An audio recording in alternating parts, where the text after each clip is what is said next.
احمد فراز کی غزل ہے، لبکشاں لوگ ہیں سرکار کو کیا بولنا ہے۔ اس غزل کے اندر کل 8 اشعار ہیں۔ قافیہ ہم آباد الفاظ کو کہتے ہیں پہلے شعر کے دونوں مصروں میں، جس طرح یہاں پہ سرکار اور تلوار ہے، اور باقی اشعار کے دوسرے مصرے میں ردیف سے پہلے آتے ہیں۔ تو ردیف کیا ہے؟ ردیف ریپیٹڈ ورڈز کو کہتے ہیں، ایک یا ایک سے زیادہ ان الفاظ کو کہتے ہیں جو پہلے شعر کے دونوں مصرے میں اور باقی اشعار کے دوسرے مصرے میں قافیے کے بعد بغیر تبدیلی کے بار بار آتے ہیں۔ لب کشا لوگ ہیں سرکار کو کیا بولنا ہے، اب لہو بولے گا تلوار کو کیا بولنا ہے۔ لب کشا بولنا، آواز اٹھانا، سرکار حکومت، لہو خون۔ اس شعر میں صنعت تضاد پائی جاتی ہے، یعنی دو ایسے الفاظ جو ایک دوسرے کی ضد ہوں۔ یہاں پہ لوگ اور سرکار۔ استعارہ استعمال کیے شاعر نے، تلوار ظلم کے لفظ کے لیے یوز کی گئی ہے، اصل میں تلوار سے تھوڑی مارتے ہیں، ظلم کر رہے ہوتے ہیں۔ غزل کے مطلع میں شاعر کہتے ہیں کہ حکومت کی طرف سے ظلم کی انتہا ہو گئی ہے اور اب عوام احتجاج کرے گی۔ یہ شعر فراز کی انقلابی شاعری کی ایک عمدہ مثال ہے، اور اس شعر میں انہوں نے صاحب اقتدار لوگوں کی ظالمانہ روش کے خلاف آواز اٹھائی ہے۔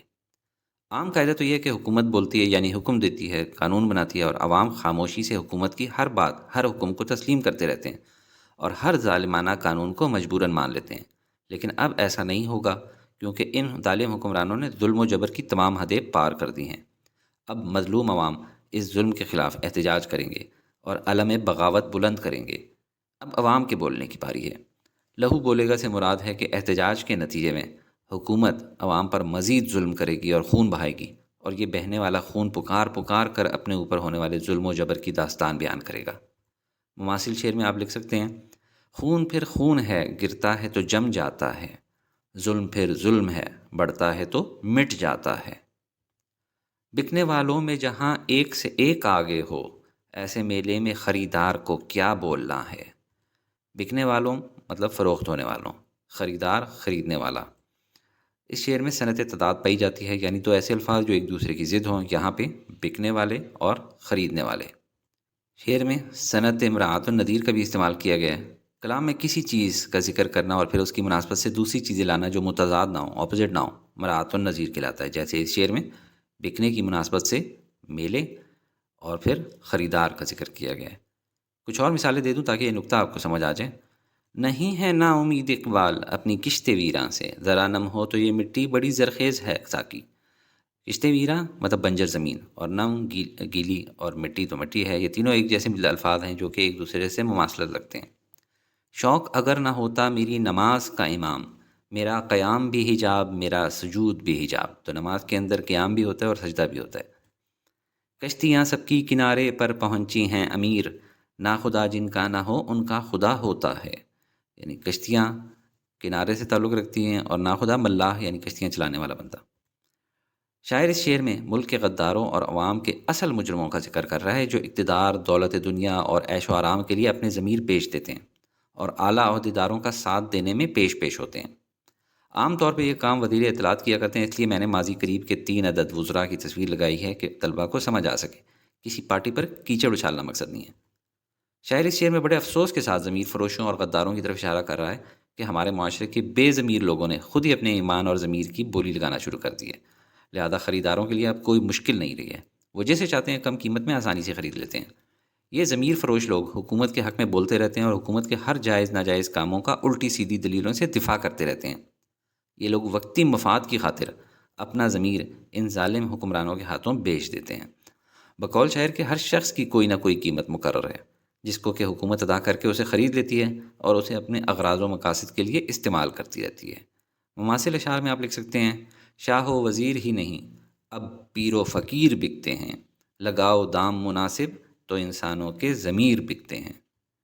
اور لکھ سکتے ہیں، اس نے کہا کہ ہم بھی خریدار ہو گئے، بکنے کو سارے لوگ ہی تیار ہو گئے۔ لو چلے آئے عدالت میں گواہی دینے، مجھ کو معلوم ہے کس یار نے کیا بولنا ہے۔ سہل ممتنع کا شعر ہے، یعنی اتنا آسان کہ اس سے آسان لکھنا ہی ممکن نہ ہو، بالکل سمپل۔ یار سے مراد دوست ہوتی ہے۔ اس شعر میں بھی صنعت امراۃ النظیر کا استعمال کیا گیا ہے، کلام میں کسی چیز کا ذکر کرنا اور پھر اس کی مناسبت سے دوسری چیزیں لانا۔ جیسے اس شعر میں عدالت ہے، اس کی مناسبت سے گواہی کا لفظ آیا۔ اس شعر میں تسلسل پایا جاتا ہے پچھلے شعر کے ساتھ۔ شاعر کہتا ہے کہ میرے دوست بھی موقع پرست نکلے اور حاکم وقت نے ان کو بھی خرید کر میرے خلاف گواہی پر آمادہ کر لیا۔ جیسے ماضی قریب کی مثال میں بشرا بیوی جو سابق وزیر اعظم کی اہلیہ تھیں، ان کے خلاف ان کے سابق شوہر خاور مونکا نے جو ہے گواہی دی، غالباً حکومت کے کہنے پہ ہی کی ہوگی۔ تو یہ آج کل عدالتوں کے چکر چل رہے ہیں، تو یہ صرف مثال سمجھانے کے لیے کہ اپنے دوست بھی عدالت میں گواہی دینے آ جاتے ہوتے ہیں حکومتوں کے کہنے پہ۔ عدالت کا کام ثبوتوں اور شہادتوں، گواہیوں کی بنیاد پر چلتا ہے۔ جب کوئی مجرم کمرہ عدالت میں پیش ہوتا ہے اور اس کے خلاف ثبوت اور گواہی مل جائے تو عدالت اسے سزا سنا دیتی ہے۔ تو شاعر کہتے ہیں کہ جب مجھے عدالت میں پیش کیا گیا تو میرے خلاف گواہی دینے والے میرے اپنے ہی دوست یار تشریف لے آئے، اور مجھے معلوم تھا کہ میرا کون کون سا دوست میرے خلاف کیا کیا گواہی دے گا۔ کوئی کہے گا کہ فراز غدار وطن ہے، کوئی کہے گا اس نے غیروں سے رقم لے کر لوگوں اور کو حکمرانوں کے خلاف اکسایا ہے، کوئی کہے گا کہ فراز ملک دشمن سرگرمیوں میں ملوث ہے، کوئی کچھ کہے گا، کوئی کچھ۔ شاعر دکھی انداز میں کہتا ہے کہ میرے پرخلوص دوستوں نے بھی اپنے ضمیر اور سچائی کو چند سکوں کے عوض ان حکمرانوں کے ہاتھوں فروخت کر ڈالا ہے، اور قاضی کی عدالت میں میرے خلاف گواہی دینے چلے آئے ہیں، اور یہ وہی بات بولیں گے جو ظالم حکمرانوں نے ان کو سکھائی ہے، سچ کو چھپائیں گے اور جھوٹی گواہی دیں گے۔ مماثل شعر میں آپ 3 لکھ سکتے ہیں: اسی کا شہر وہی مدعی وہی منصف، ہمیں خبر تھی ہمارا قصور نکلے گا۔ یہ فتنہ آدمی کی خانہ ویرانی کو کیا کم ہے، ہوئے تم دوست جس کے دشمن اس کا آسماں کیوں ہو۔ دیکھا جو تیر کھا کے کمی گاہ کی طرف، اپنے ہی دوستوں سے ملاقات ہو گئی، یعنی جہاں سے تیر چلا تھا میں نے ادھر دیکھا تو اپنے ہی دوست نکل آئے۔ اور کچھ دیر رہے گوش برآواز ہوا، پھر چراغ سر دیوار کو کیا بولنا ہے۔ غالباً اس غزل کا اور پوری کتاب کا سب سے مشکل شعر ہے۔ گوش کہتے ہیں کان کو، برآواز یعنی آواز پر، تو گوش برآواز کا مطلب کہ ہوا کی آواز پہ کان دھرو۔ چراغ مطلب دیا یا ڈیوا، اور سر دیوار مطلب دیوار کے اوپر۔ سر دیوار کا لفظ جو ہے یہاں پہ مرکب اضافی ہے، اور چراغ کا لفظ استعارے کے طور پہ استعمال کیے۔ شاعر اپنے آپ کو چراغ کہہ رہے ہیں کیونکہ چراغ جلتا ہے اور روشنی پھیلاتا ہے، اور شاعر جو ہے لوگوں میں عوام میں شعور بیدار کر رہے تھے۔ اور ایک اور استعارہ حکومت کے لیے استعمال کیا گیا ہے لفظ ہوا کا۔ ہوا کی کوشش ہوتی ہے کہ چراغوں کو بجھائے، تو آمرانہ نظام حکومت کے لیے استعارہ استعمال کیا ہوا کا۔ آمرانہ حکومت کے لوگ میری باتوں کو اپنے خلاف بغاوت تصور کر رہے ہیں، اور یہ عنقریب میری آواز کو دبا دیں گے۔ دیکھیں اسی لیے چراغ بالکل اوپر پڑا ہوا ہے، تو جو دیوار کے بالکل اوپر پڑا ہوگا ہوا کے تھپیڑوں سے وہ جلد بجھ جائے گا۔ شاعر کہتے ہیں کہ ہوا تھوڑی دیر اور کان لگا کر دیوار پر رکھے ہوئے چراغ کے بجھنے کی خبر کا انتظار کرے، کیونکہ یہ عنقریب بجھنے والا ہے۔ اس شعر میں شاعر نے اپنے لیے دیوار پہ رکھے ہوئے چراغ کو بطور استعارہ استعمال کیا ہے۔ شاعر کہتا ہے کہ میری مثال دیوار پر رکھے ہوئے اس چراغ کی سی ہے جو پورے گھر کو روشن کرتا ہے۔ اسی طرح میں نے بھی اپنی انقلابی سوچ سے سارے معاشرے کے لوگوں کے دلوں میں امید کا دیا روشن کیا ہوا ہے۔ اور شعر میں ہوا کا لفظ استعارہ ہے ظالمانہ اور آمرانہ نظام حکومت کے لیے۔ شاعر کہہ رہا ہے کہ آمرانہ حکومت کے لوگ میری آواز کو کان لگا کر سن رہے ہیں، یعنی انہیں میری سوچ اور انقلابی باتوں کی پوری خبر ہے، اور یہ میری باتوں کو اپنے خلاف بغاوت تصور کر رہے ہیں، اور یہ عنقریب میری آواز کو دبا دیں گے اور مجھ پر مظالم ڈھائیں گے۔ اور شاعری کی یہ بات بالکل سچ ثابت ہوئی، اور انہیں آمرانہ حکومت میں قید و بند کی سختیاں برداشت کرنا پڑیں۔ مماثل شعر میں آپ لکھ سکتے ہیں: شہر کے اندھیرے کو ایک چراغ کافی ہے، 100 چراغ جلتے ہیں ایک چراغ جلنے سے، یعنی کسی ایک نے تو ہمت کرنی ہے، قطرہ قطرہ بن کے دریا بن جائے گا۔ مجھ سے کیا پوچھتے ہو آخری خواہش میری، ایک گناہ گار سرے دار کو کیا بولنا ہے۔ پچھلے شعر میں سرے دیوار تھا، اس میں سرے دار ہے۔ سرے دار یعنی سولی پر۔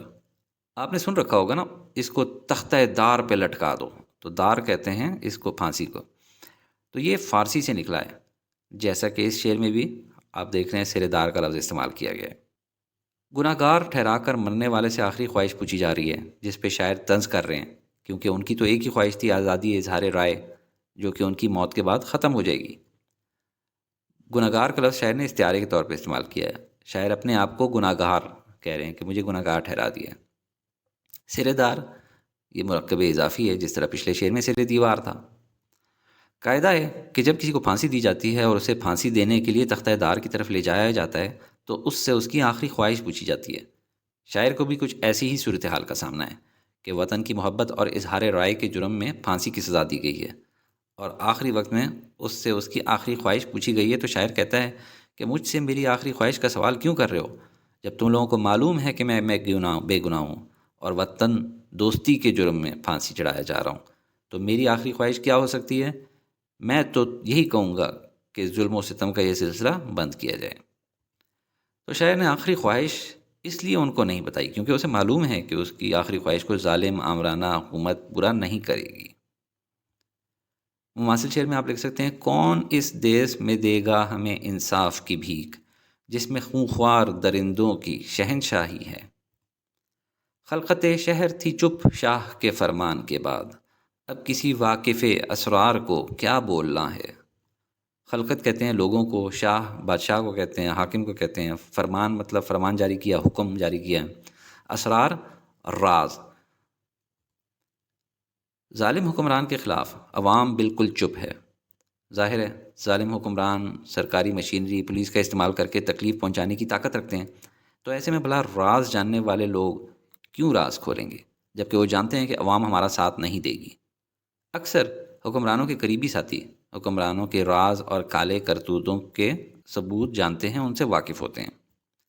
اس شعر میں حاکم وقت کے ایسے حکم یا قانون کا ذکر ہے جو ظلم پہ مبنی ہے، مگر اس حکم کے جواب میں خلقت یعنی شہر کی عوام بالکل خاموش اور چپ ہے۔ وہ کچھ بول ہی نہیں سکتی کیونکہ حکمرانوں کے ظلم و ستم نے عوام کی زبانوں پر مہر لگا دی ہے۔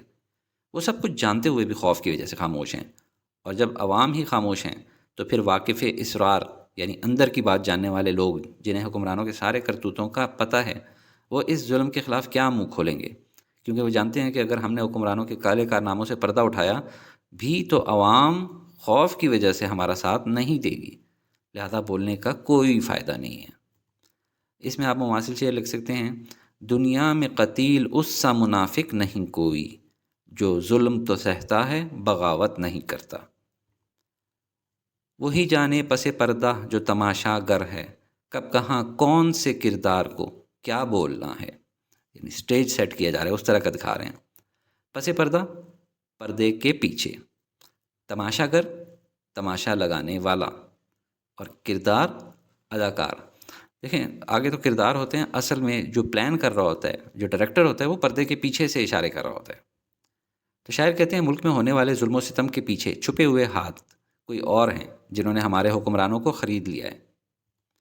اس شعر میں شاعر پس پردہ کرداروں کی طرف توجہ دلا رہے ہیں جنہوں نے ضمیر فروش حکمرانوں کو خرید رکھا ہے اور حکمرانوں کو کٹ پتلی کی طرح استعمال کر رہے ہیں، اور حکمران کسی زر خرید غلام کی طرح ان کی دی ہوئی ہدایات پر عمل کر رہے ہیں۔ اصل مجرم، اصل تماشا گر کوئی اور ہے جو پردے کے پیچھے چھپا ہوا ہے اور حکمران اور ان کے ٹولے کو ہدایات دے رہا ہے کہ کون سا کردار کب اور کہاں اپنے اداکاری کے جوہر دکھائے گا۔ جس طرح کسی ڈرامے کا ہدایت کار پردے کے پیچھے رہ کر ڈرامے کے کرداروں کو اپنی مرضی کے مطابق استعمال کرتا ہے، اسی طرح وطن عزیز میں بھی جو کچھ ہو رہا ہے اس کے پیچھے ملک دشمنوں کے ہاتھ ہیں، جو کبھی آمریت کے نام پر اور کبھی جمہوریت کے نام پر ٹوپی ڈرامہ رچا رہے ہیں۔ مماثل شعر میں آپ لکھ سکتے ہیں، آسات میرے اور دیکھ ذرا جس دنیا میں تو رہتا ہے، یہ دنیا ایک تماشا ہے اور سب انسان مداری ہیں۔ جہاں دربار ہوں شاہوں کے مصاحب ہوں فراز، وہاں غالب کے طرفدار کو کیا بولنا ہے۔ یہ مکتے کا شعر ہے، مصاحب کا مطلب ساتھی، طرفدار حمایتی۔ اس شعر میں بھی صنعت مراعات النظیر کا استعمال کیا گیا ہے، جیسے کہ اس شعر میں دیکھیں لفظ آیا ہوا ہے دربار، تو دربار کی مناسبت سے شاہ، اور شاہ کی مناسبت سے آگے مصاحب اس کے ساتھی۔ مفہوم ہے حق کہنے والوں کو بادشاہ پسند نہیں کرتے۔ مکتے کے اس شعر میں فراز کہتے ہیں کہ جہاں بادشاہوں کے دربار لگے ہوئے ہوں، رنگینیاں اور شان و شوکت ہو، بادشاہ تخت پر دربار لگائے بیٹھا ہو اور بادشاہ کا خوشامدی ٹولہ بھی بادشاہ کے ارد گرد بیٹھا ہو اور بادشاہ کو خوش کرنے کے لیے اس کی ہاں میں ہاں ملا رہا ہو اور سب اچھا ہے کہ نوید سنا رہا ہو، اور بادشاہ کی شان میں مبالغہ آمیز قصیدے لکھنے والے اور بادشاہ سے انعام و کرام وصول کرنے والے درباری شاعر بھی موجود ہوں، تو ان حالات میں آپ خود اندازہ لگا لیں کہ وہاں غالب کے طرفدار اور حمایتی کیا بولیں گے، اور اگر بولیں گے بھی تو ان کی بات کون سنے گا۔ شعر میں غالب کا ذکر اس لیے ہے کہ وہ ایک خوددار انسان تھے اور بادشاہوں کے درباروں سے دور رہتے تھے کیونکہ ان کو جھوٹی سچی تعریفیں کرنے سے نفرت تھی۔ اس لیے فراز کہتے ہیں کہ اگر میں غالب کا طرفدار بن کر حکمرانوں کے ظلم و ستم کے خلاف صدائے احتجاج بلند بھی کروں تو اس کا کوئی فائدہ نہیں ہوگا، کیونکہ میری بات پر کوئی توجہ نہیں دی جائے گی۔ مماثل شعر میں آپ لکھ سکتے ہیں، جھکنے والوں نے رفعتیں پائیں، رفعتیں یعنی بلندیاں، جھکنے والوں نے رفعتیں پائیں، ہم خودی کو بلند کرتے رہے، خودی یعنی خودداری کو۔